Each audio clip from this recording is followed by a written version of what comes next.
Indeed, it is time. Also, I apologize to chat. I will not change my Switch to English. I refuse to change my Switch to English today. I'm sure we'll manage. Yeah, that's fine. And here we go. So just so you know, chat, the format of the tournament is it's double elimination, like any good fighting game tournament that respects itself, and it is going to be first to 2 until top 3. So quick adaptation is going to be needed. What you will notice during the game, most importantly, is that players do have to choose their characters, but they also have to choose their arm loadout. And yeah, I'm very surprised by the character picks as it stands. Honestly. Yeah, Mechanica is definitely not a super common pick these days. The movement, you could say, and the armor are covered by other characters, arguably more adeptly, but Mechanica has that wonderful trait of her super floaty movement.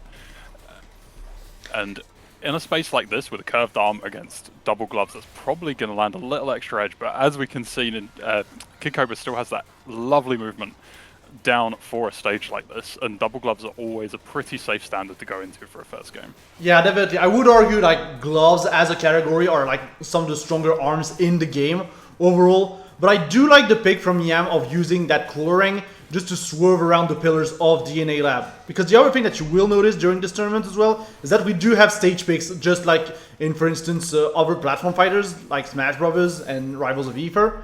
It basically works the same, and you've got some very polarizing stages in that stage list. Well, more of the extreme offenders have been removed from the tournament set, just to make people a little. Ooh, that was very tricky into. Yeah. Very good stuff from Giurardo. Yeah. I believe what happened is that Yam kind of tried to rush into the pillar, and Giurardo was able to delay the rush in order to punish afterwards because it was the first hits were essentially blocked by that pillar. I've just had some information from Riffa that this is actually Riffa's Mechanica loadout. Look, we like fun in this region. Certainly, and you can't get more fun than Kablammer, apparently. And I actually, so from some context, Kablammer's a little bit of a, I don't know if I call it a controversial arm, but something less common. It's a little bit unwieldy, but it's actually something that, as a default Max Brass player, I tend to really like running into dual gloves. There is that little backside of it being attacked and having the explosion chip away at you, but on a character like Mechanica with her super armor, she can actually wield it a little bit more effectively, and it gives a nice heavyweight arm to block those incoming glove punches from. Yeah, I mean, that's the big thing.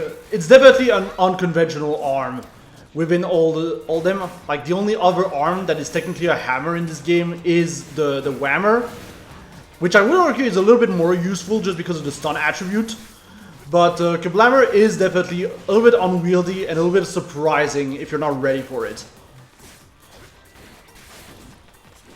Now, one thing you will also notice, chat, there's no overheads or lows in the game. It's just one big shield, but the shield can break. So you've got to be careful about the health of your shield. Lovely stuff. 1-on-1 apiece. Yep. Looking at a very even matchup already. Double gloves though. He's determined. I mean, again, all reliable. Just keep it all reliable. Double toaster. Never hurt anybody. Except the opponents, I guess, but... I mean, that is the intention. Yeah. Well, good point. But yeah, the big thing as well of Giurardo's strategy right now is obviously Kid Cobra is a very movement-heavy character who's able to chain dashes essentially if he manages to charge them. So he's just going to be moving around and around and around. And because he has bigger arms than others, we call that arm girth essentially, he's going to have much bigger hitboxes to throw out. And his punches are going to be much harder to avoid, especially for a character like Mechanica, who does have some movement, but is overall on the slower side, and with a little bit of a bigger hard box. That's not stopping Yam though. Yam's movement is delightful, and again highlights just one of the things that Mechanica does have going for her. And she's got Giurardo in a very tricky position now. Yeah, using the rush to block. Patient, lovely. Yeah, that is a very good call. That is also something you will see often during this bracket, is that you can use rush to essentially just go for it and wear on your opponent, but you can also just use it to cancel your current positioning and your current arm throwing, I guess, and block immediately after. Absolutely, and that's a wrap for round 1. Indeed, and it would seem like Yam is going to be taking that first game, and we're going to go into game 2 with the idea that Giurardo is going to have the stage pick, essentially. Pretty much. I'm just loading the stages up now. Let's see what our challengers want to pick. Lovely seeing a win already for Kablama. That makes me proud. Yeah, I do love seeing. Yeah, I will say I do love seeing the EU meta because we're more on the fun side. Like sometimes when I watch the NA tournaments, it's mostly like Coil and Twintel. I do get like not bored, but like a little bit annoyed because obviously it does tend to. Oh, sorry. Yeah, no worries. No, yeah, they do tend to lend themselves to more specific arm loadouts for consistency. Again, it's like that double glove thing, you know, old reliable. But I don't know, EU has a real love for these heavies, and it tends to be that way in the character picks as well. It's characters who can make use of those heavies, and when you're fighting heavies, having a heavy to counter those heavies with and almost kind of trade punches with is really, really handy, and it's kind of forced its way in by accident. And we have our pick. We are going to Temple Grounds this game. Indeed, and I like to call this stage Europe because we do often see it in European tournaments. It's like kind of the default stage, in a way. And I can't blame the players. It's a very neutral stage, I would argue. Yeah, this is easily one of my favorite stages to play into blind in any circumstances. It's nice for a lot of characters, nice for a lot of arms. Nothing wrong with it at all. Yeah, and as it turns out, Giurardo did go back to the Ribbon Girl, using that Slapamander and that Revolver. So, what the setup is going to do, like, Ribbon Girl, very aerial character, with a lot of multi-jumps, as well as a fast-fall mechanic.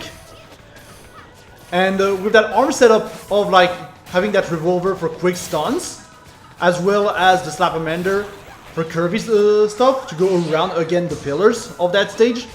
I think it's a very I'm going to shut your movement off option. Yeah, I mean, if you've got a character who can move like Mechanica, anything you can do to take that ability away is an absolute blessing. And those prongs on the that was almost completely wrong arm for a moment. The revolver there really are a trouble for those kind of bigger characters. Even someone who can move like Mechanica. A little bit of that extra screening and the punishment from Slap is brutal. Yeah. As we can see from that first round. The weird thing about heavies in this game as well is because they have super armor, they kind of like lend to specific element choices in terms of arms. Because only certain elements are really going to throw the heavies up and push them into hard knockdown, essentially. That would be like fire and like electricity would affect them. But like something like, as you mentioned, the back of the explosion is not going to stun them, and the heavies are just going to go through with only taking half damage and no hit stun, essentially. Like a little bit of hit stun, but no knockdown. Pretty much. Some characters despise Frost as well. This is a little bit weighted towards characters like Ribbon Girl here, but anyone who relies on a buff state, anyone who's got something to take away from them, Frost is a very, very good element into that. Characters like Max Brass, for example, basically negates their ability to do very much at all very quickly if you get chain frosted. Yeah, I mean, speaking of, Giurardo here is going to be kind of forced into shield in order to not get ice chained here. Like, just being very careful, and of course Yam is just going to grab that. Yeah, I'm actually presenting a technique that I don't always see often used in these games, but it's something that's very, very effective when used properly. Is actually the parry forward mechanic. I can't remember if that has an official name, but you can essentially... Ooh, nice deflect. Very patient rush usage there. Yeah, very patient, and the deflect also happened to like cover for like that one wind tornado that was coming towards Giurardo's way.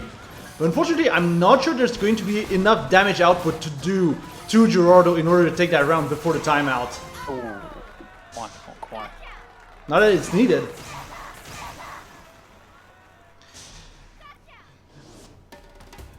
Because yeah, that is one thing that you gotta be very careful in this game, is definitely time management.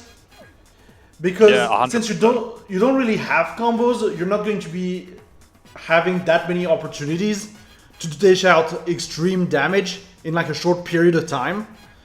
So if you don't have rush, it's kind of complicated to like make up the HP difference in a short amount of time. Yeah, it can be very tricky. Relying on grab mind games, for example, is not always the most reliable thing. Oh, we've got our stage pick. We are going to Buster Beach. Interesting. And for anyone who is newer to this, you are probably going to see the Hot Pocket be implemented to brutal effect if any of the players can maneuver into that position, which we'll cover that if it comes up. Indeed, indeed. Yeah, I'm sticking with the Mechanica. I mean, the Mechanica has not failed him quite yet, I would argue. Sure, it was a difficult 2 rounds here against Giurardo's Ribbon Girl, but I don't think it's failed quite yet. I do think, however, like having a more restricted stage like Buster Beach, like a more narrow stage, is going to annoy Giurardo a little bit more. Yeah, it's very easy for Mechanica to move across those short, wide planes around the back, keeping Yam in that corner where Ribbon Girl can't quite use as much of her height advantage as she would like to. And as we're seeing now, that space restriction is doing a lot of work in Yam's favor. Yeah. You can kind of see Yam already trying to go for that Hot Pocket to lock here. Got a good Ice Chain, but yeah, no, counter rush here is not going to work. Unfortunately, just a little bit too hasty on that one. It's very tricky. The Revolver has that first prong that fires just a bit faster, and that in those clutch moments can make all the difference when it comes to those rush battles. Yeah. It does have that as a benefit to being lighter, like one of the lighter arms.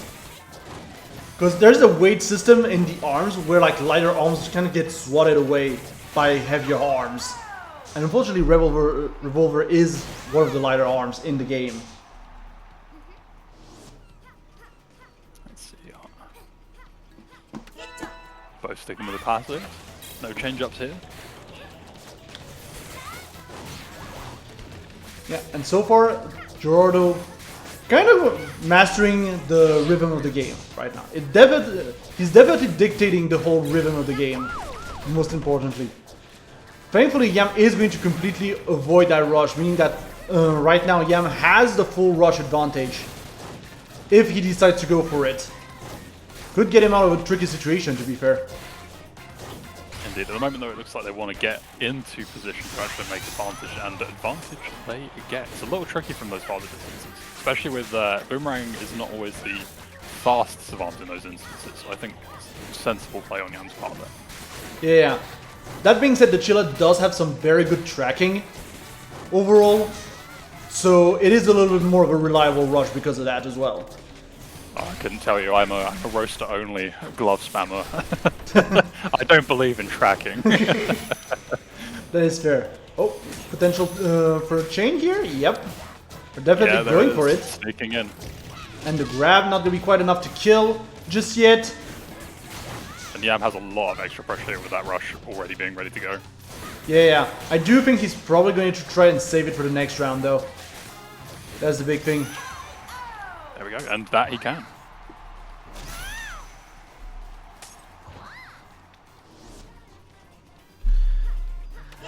That being said, going into the next round, that also means Giurardo almost has his own rush. So the rush pressure is not going to be as insane. And once again, the tracking on that Chilla is going to do a lot of heavy lifting to not completely waste that rush. Absolutely, and Yam also showing off something important when it comes to arm combinations there. For those who wield slightly weirder arms or are less initiated, some arms are much easier to confirm into rush than others, aside from just tracking.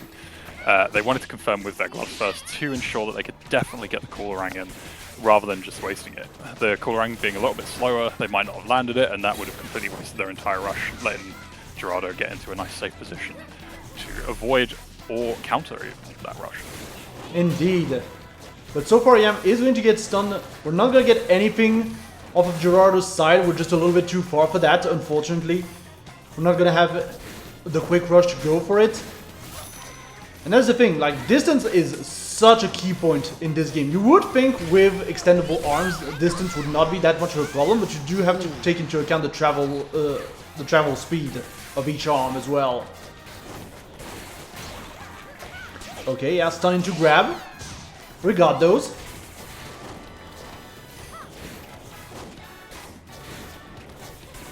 Yeah, I'm gonna be very careful here. He is in critical range, meaning that essentially 1 or 2 hits are going to do it in order to finish it off. Slapamander putting him in hard knockdown, wasting that little bit of time. 3 seconds on the clock.